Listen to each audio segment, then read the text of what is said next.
माझं second mini vlog आहे. आज आमचे पापड हे म्हणजे पापड या घरी घेतले आणि सुकवीत घेतले आणि जे विकत घेतलेले ते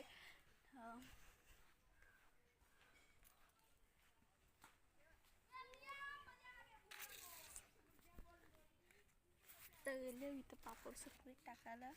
ही माझी बहिणीस. हाय गाईज, बघू शकता हे पापोरावर घेतले ना आम्ही. आज म्हटले कधीच लाटलेले ते तो मिनी व्लॉग बनवलंच नाही.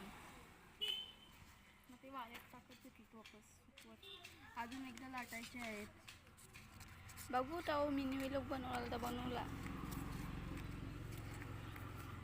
टाईम भेटला तर बनवू. आम्हाला टाईम नाही. पावसाच्या बद्दल तर वारा वादळ नुसता येतच राहते. त्याच्याबद्दल तुम्ही बनवायला पण नाही मिळत मस्त.